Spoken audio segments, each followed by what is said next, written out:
What up homeboys, today's video is godly inspired because God is punishing me every step of the way and that's just the way I live, okay? No, I'm kidding. So as you guys might have seen on my post, I got ranked 14 very recently, well actually a week ago, the week before, and that meant I had to waste all my money on the Edge Masters. I am a Torrent and I need a weapon racial, Edge Masters, that's right there. It costed me, I think, 980 gold, something like that, like 1k, let's say 1k. Then of course I had to get all my stuff enchanted, the strength enchant of the gloves, the weapon enchants, and that means I am flat broke. You see that corner right there? That's 30 gold, that's all I got. My bank vault is also empty right now. And that's fine, I'm gonna go back and farm some orbs. I am actually working on leveling a mage to make a gold farming ult. That's gonna be part of a different video I'm working on, it's like a mega project. But that got me to a question, okay? I waste most of my gold on consumables. That's where most of everybody's gold goes through, especially if you're a warrior, if you're a caster that flasks. Oh my god, God help your soul.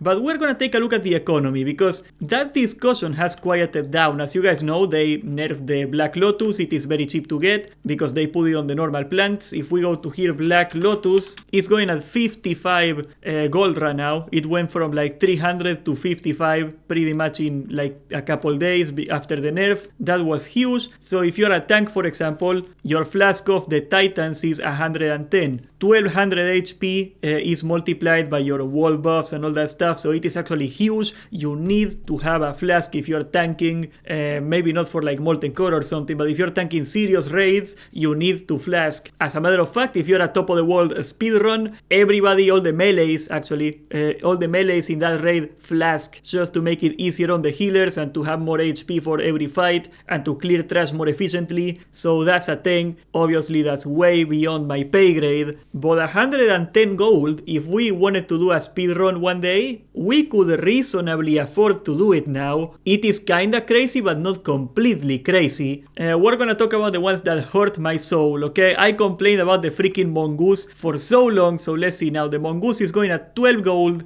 miraculous development, God help us all. It was at 20 gold before, and 20 gold when you're progressing through Blackwing Lair and you're wiping, oh my god, that's painful, very painful, and that's not the case anymore, thank god. It's going at 12 gold, which I think is pretty reasonable, so that's one very good news right there. Then we got the elemental sharpening stones. Do not forget, I am dual wield now. When I was two-handers, I didn't need it because you only put it on your offhand, right? Because Wind Fury goes here, so you put it on your offhand. It is 3% more crit, 2% sorry. 2% crit is actually pretty freaking big, so you gotta go for this too. And 2% crit will cost you 14 freaking gold. Now this is a 30-minute buff and it will persist through that, so if you wipe you still have it. That's something. It is ridiculously expensive and I do not see it going down. These are gonna get very brutal in AQ 40. Then we got the Elixir of Giants, of course, the strength one. It is pretty worthless. I don't remember what you make it from. I think it was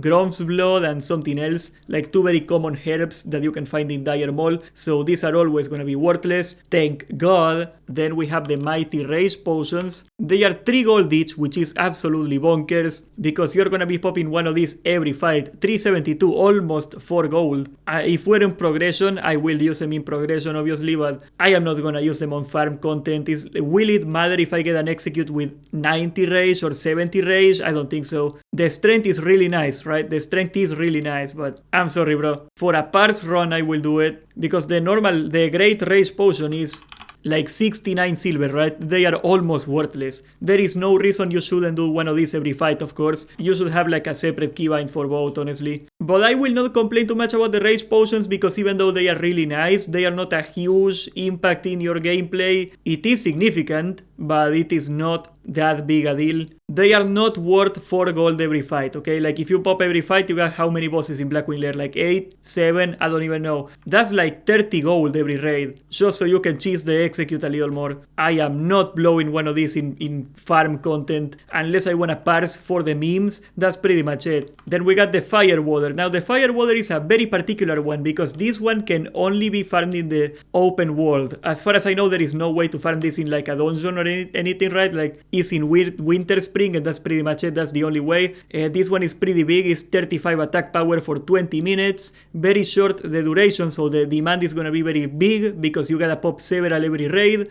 And that one is 12 gold. This one also used to be 20 gold. I assure you, once again, when we go back to progression and everybody is popping the most consumables because they wanna down AQ40 and you need big damage, these are also gonna fly ahead. And it's not like the mongoose. Actually, the mongoose is also this problem. It's not like the elixir of the giants or something like that you can farm in Dire Mall. These are on the open world. There is only so many out of them in the world that you can farm, so these are gonna fly all the way up in AQ. Absolutely. We actually got the problem with nature resistance. There we go. Nature protection is already at 6 gold, 7 gold. You're gonna have to pop one of these in a lot of fights in AQ. They are probably gonna go for something really stupid. We're gonna see them at like 15 because elemental earth, same problem. Very limited ways to farm it outside of the open world in a dungeon. Because here's the thing about like these consumables, guys. If there is a huge demand for one thing, there is gonna be more people farming it. But if it is in the open world, there is only so many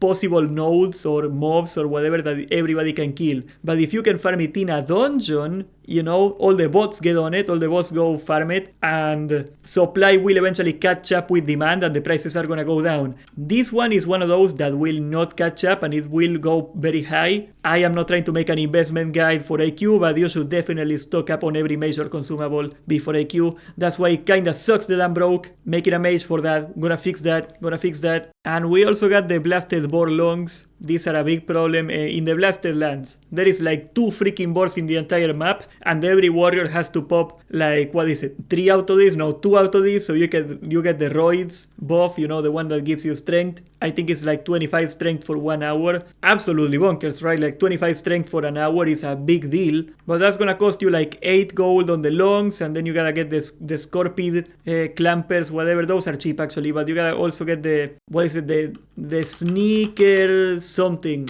There you go, sneaker fang jowls. You gotta get 3 of these, and they are like 2 gold each. So it's gonna cost you like 16 gold, something like that. It is not too bad right now. Right now it is not that bad. The second AQ pop comes in and everybody needs all the consumables, once again, there is very few boars in the entire freaking zone. The boar lungs are gonna be a huge bottleneck, and that's gonna drive the prices to hell, which in my opinion I think is a problem they should take care of. They are not gonna take care of that, but they should put like a way to get more boar lungs somewhere, honestly. And then I think I gotta talk about income, okay? Because there is a big one here. How do I make my money? Traditionally, the way I made my money was through righteous orbs, and they are kinda spiking right now. They are back to like 80 gold. They used to be at 70. After everybody got rank 14, they dropped down all the way to like 60 at one point. They were at like 115, something like that. That was very good money, right? Like, you do a Stratorm live in an hour, you get 1 orb. That was 100 and something gold an hour. That was really good. But now it is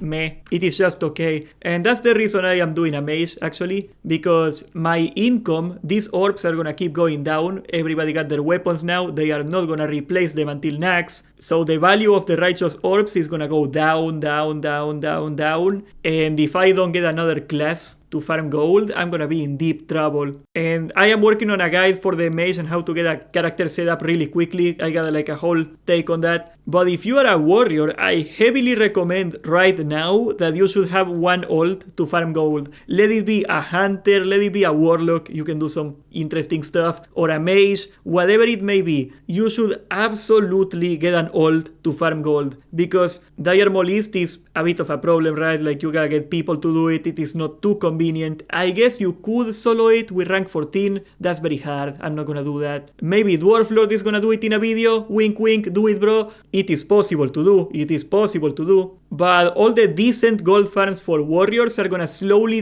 decline over time. And if you do not have an ult to farm gold, you're gonna just make less and less money and less money. So I don't know, overall the state of the economy is actually really good right now, really good. Everything is on farm, the raids are very trivial now because everybody got rank freaking 14 and we got double the DPS we need anyway. So a lot of people are not popping full consumables anymore, and they shouldn't. It's a waste of gold, right? Like, will it matter if you go from like 1300 DPS to 1200? You know, the small stuff, of course you wanna pop like the big ones, but when you go into AQ and everybody wipes because people are gonna wipe of course, and the raids are gonna be longer because we're progressing, we're figuring out the raid. People are all at the same time gonna be popping all the consumables, and that will drive prices up to hell. And at the same time, a lot of warriors are gonna be farming righteous orbs to pay for raiding, and the price of that is gonna go down even lower. And that's why I roll the mage. I feel I have no choice. I hope I don't sound like the conspiracy theorist guy that the world is gonna end. It's not. It's not. We're talking like the first couple of weeks in AQ and then everything goes down again. Let me make that very clear.